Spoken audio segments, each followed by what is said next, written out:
নমস্কার বন্ধুরা, আমি সোমা। আরও একটা নতুন ভিডিওতে তোমাদের সবাইকে স্বাগত। চলো দেখে নেওয়া যাক আমার আজকের এই রেসিপিটা। আজ আবারও একটা নতুন রেসিপির সাথে হাজির হয়ে গেছি। আজ তৈরি করব এগ পেপার ফ্রাই মশলা। অসাধারণ সুন্দর একটা ডিমের রেসিপি। এগ পেপার ফ্রাই মশলা তৈরি করার জন্য সবার প্রথমে একটা মশলা তৈরি করে নেব। একটা ফ্রাইং প্যান গরম করে তাতে দিয়ে দিলাম 1 চা চামচ গোটা জিরে, 2 চা চামচ দিয়ে দিলাম গোটা ধনে, 1 চা চামচ মৌরি, 1 চা চামচ দিয়ে দিলাম গোলমরিচ, 2টো ছোটো এলাচ, 1 টুকরো দারচিনি আর দিয়ে দিলাম 4-5টা লবঙ্গ। গ্যাসের ফ্লেমটা মিডিয়াম টু লোতে রেখে মশলাগুলোকে ড্রাই রোস্ট করে নেব। মশলাগুলো যখন এইরকম হালকা লাল হয়ে আসবে তখন নামিয়ে ঠান্ডা করে গুঁড়ো করে নেব। এবার ডিম সেদ্ধ করে নেব। ঠান্ডা জলে আমি এখানে 8টা ডিম দিয়ে দিয়েছি আর তাতে দিয়ে দিলাম 1 চা চামচ নুন।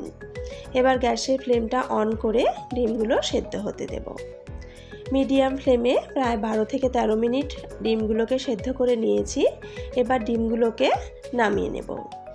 গ্যাস বন্ধ করে ডিমগুলোকে আমি ঠান্ডা জলের মধ্যে এক এক করে নিয়ে নেব। ডিম যদি এইভাবে ঠান্ডা জলের মধ্যে রেখে দেওয়া যায় তাহলে কিন্তু ডিমের খোসাগুলো খুব সুন্দরভাবে ছাড়িয়ে নেওয়া যায়। ডিমগুলো সব আমি ঠান্ডা জলের মধ্যে নিয়ে নিয়েছি। এবার ডিমগুলোকে একটু ঠান্ডা হতে দেব। ডিমগুলো বেশ ঠান্ডা হয়ে গেছে। এবার ডিমের খোসা ছাড়িয়ে নেব।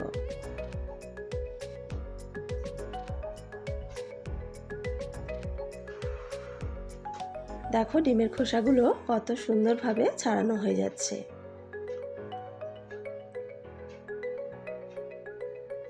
এইভাবে ডিম সেদ্ধ করার সময় একটু নুন দিয়ে দিলে আর সেদ্ধ ডিমগুলোকে যদি একটু জলের মধ্যে রেখে দেওয়া যায় তাহলে খুব সুন্দরভাবে ডিমের খোসাগুলো ছাড়িয়ে নেওয়া যায়। সমস্ত ডিমের খোসাগুলো ছাড়িয়ে নিয়ে ডিমগুলোকে আমি 2 টুকরো করে কেটে নিয়েছি। এবার গ্রেভি তৈরির জন্য মশলা তৈরি করে নেব। এখানে নিয়ে নিয়েছি বড় সাইজে 3টে টমেটো। টমেটোগুলোকে মাঝারি মাপের টুকরো করে কেটে নিয়েছি। 7-8 কোয়া রসুন নিয়ে নিয়েছি আর নিয়েছি 1 ইঞ্চি আদা। আদাটাকেও ছোট ছোট টুকরো করে কেটে নিয়েছি। এবার সমস্ত কিছু দিয়ে মিক্সিতে একটা স্মুথ পেস্ট বানিয়ে নেব। এবার একটা ফ্রাইং প্যান গরম করে তাতে 2-3 টেবিল চামচ মতো তেল দিয়ে দিলাম।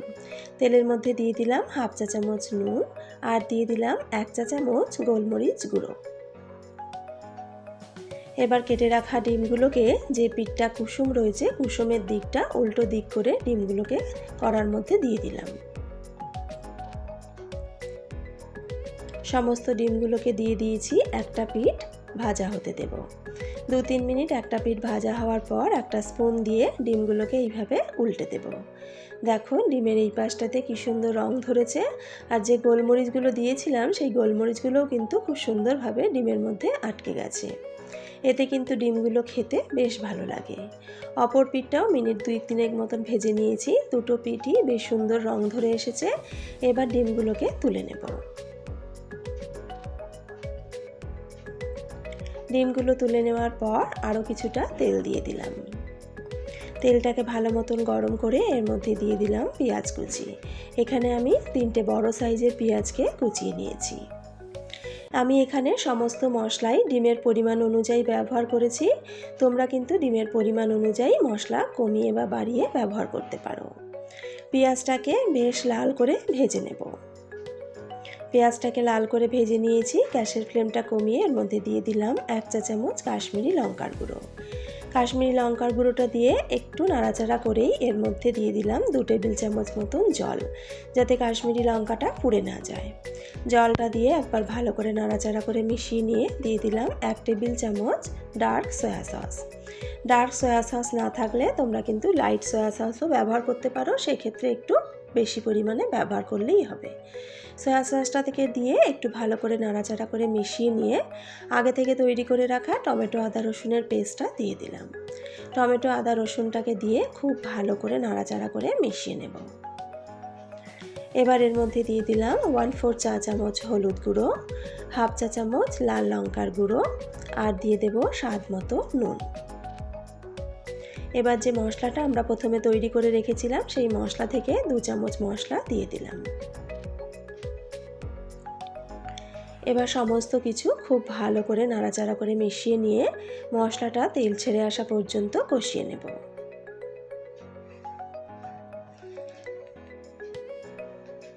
মশলাটা কিন্তু অনেকটাই কষানো হয়ে গেছে, আর দেখো সয়া সসটা দেওয়াতে কিন্তু কালারটাও কিন্তু খুব সুন্দর এসেছে। মশলা খুব ভালো মতন কষানো হয়ে গেছে, দিয়ে দিলাম হাফ বাটি জল। এখানে কিন্তু গ্রেভি খুব বেশি হবে না, এই রেসিপিটাতে গ্রেভি কিন্তু একটু ঘন হয়, তাই খুব বেশি পরিমাণে জল দিলে কিন্তু ভালো লাগবে না। গ্রেভিটা ফুটে উঠেছে, এবার এর মধ্যে দিয়ে দেব 1 টেবিল চামচ বাটার। এতে কিন্তু একটা খুব সুন্দর টেস্ট আসবে। বাটারটা দিয়ে একবার ভালো করে নাড়াচাড়া করে মিশিয়ে নিলাম। বাটারটাও গলে গেছে, এবারে ভেজে রাখা ডিমগুলোকে এবার এক এক করে দিয়ে দেব। ডিমগুলো দেওয়ার সময় খেয়াল রাখতে হবে কুসুমের দিকটা কিন্তু নিচের দিক করে দিতে হবে। ডিমগুলো সব দেওয়ার পরে হালকা হাতে একটু নাড়াচাড়া করে নিয়েছি। এভাবে 2 মিনিট রান্না করে নেব।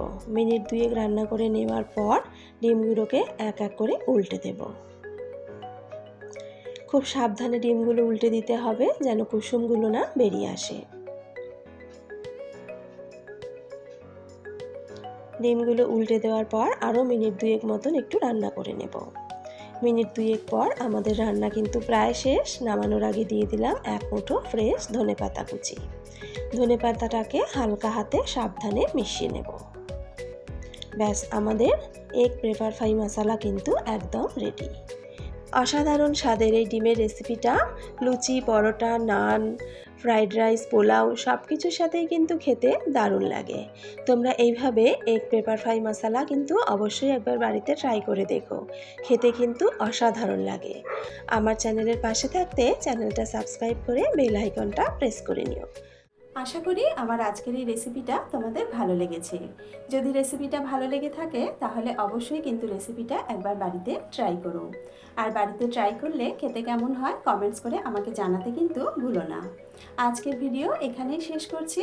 আবারও হাজির হয়ে যাব একটা নতুন রেসিপির সাথে। সকলে ভালো থেকো, সুস্থ থেকো।